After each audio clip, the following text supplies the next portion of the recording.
pesquisador israelense Nadir Harper pode ter descoberto um spray que vai combater a Covid-19. Muitos políticos no mundo ficaram empolgados com essa notícia, inclusive o presidente Jair Bolsonaro. Porém, a professora e pesquisadora Eliana Martins, da Faculdade de Farmácia, explica que a coisa não é bem assim. Com relação ao avanço da pesquisa com esse spray nasal, cujos resultados que parecem sim muito promissores e foram divulgados na mídia internacional, as informações que nós temos até agora é de uma pesquisa absolutamente incipiente, extremamente inicial, sem nenhum tipo de avaliação pela comunidade científica, pois até o momento não há nenhuma publicação científica disponível sobre o assunto.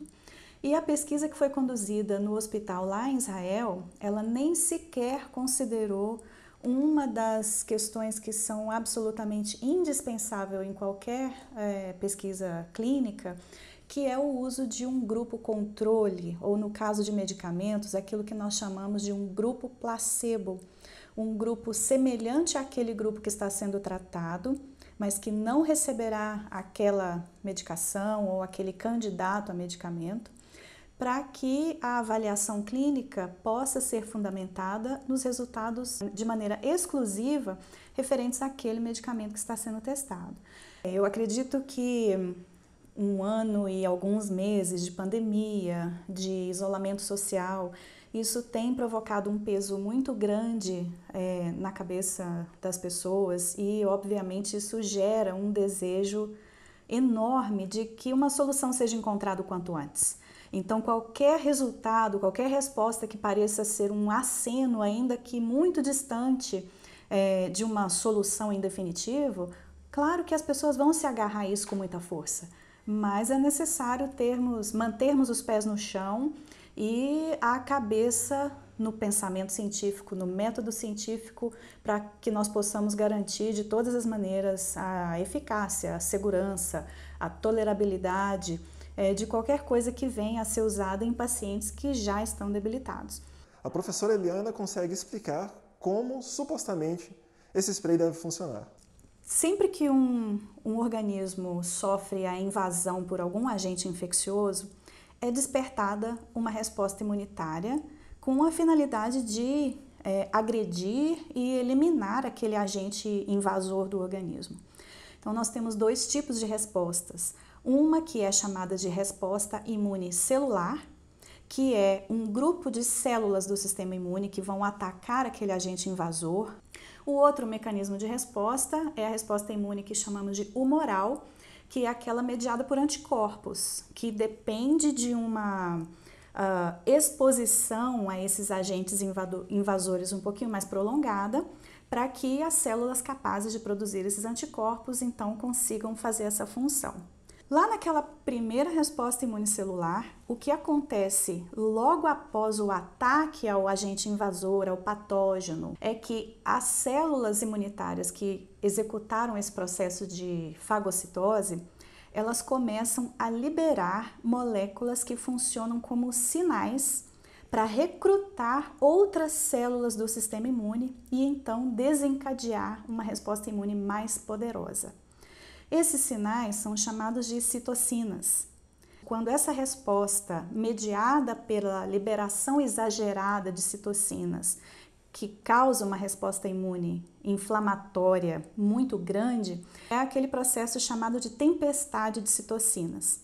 Então, uma característica que leva ao agravamento da doença é a própria resposta do sistema imune. As células do organismo, elas possuem mecanismos para evitar que as células do sistema imune nos autoagridam.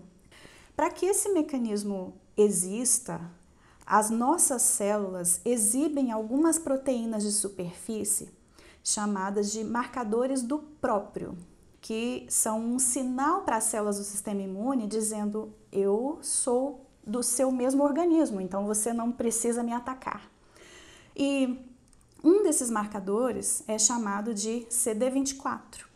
Então, como se identificou que o CD24 é capaz de inibir uma resposta imune exagerada, principalmente por não permitir as fases iniciais daquela imunidade celular, ele imaginou que um tratamento com CD24 poderia reduzir as chances de ocorrer aquela tempestade de citocinas.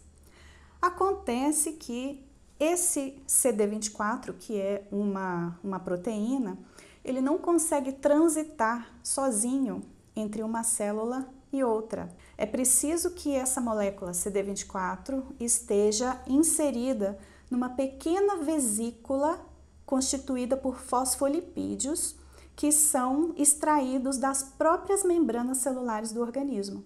E essas vesículas são chamadas de exossomas. Por conta disso, um exossoma que contém o CD24 na sua estrutura que foi denominado esse produto experimental, esse medicamento experimental de exo-CD24. E uma estratégia muito interessante, que nós temos usado isso muito aqui na nossa pesquisa, foi a administração direta ao alvo da tempestade de citocinas, que são os alvéolos pulmonares. Ao invés de olhar para Israel, talvez os políticos brasileiros, e especialmente o presidente, devessem olhar aqui para a UFG. A professora conta de uma pesquisa que está sendo desenvolvida aqui na nossa universidade, em parceria com o Instituto Butantan, com resultados bastante promissores. Aqui no nosso laboratório, o nosso grupo de pesquisa se dedica ao desenvolvimento de sistemas carreadores para medicamentos com finalidades terapêuticas e diagnósticas já há muitos anos, há mais de 2 décadas. E nós trabalhamos com um foco muito particular no desenvolvimento de vesículas fosfolipídicas que nós sintetizamos em laboratório e são chamadas de lipossomas. São muito semelhantes àqueles exossomas que nós mencionamos agora há pouco acerca deste medicamento experimental, mas são completamente feitos em laboratório, o que nos permite fazer em grande quantidade, com grande grau de pureza e reprodutibilidade.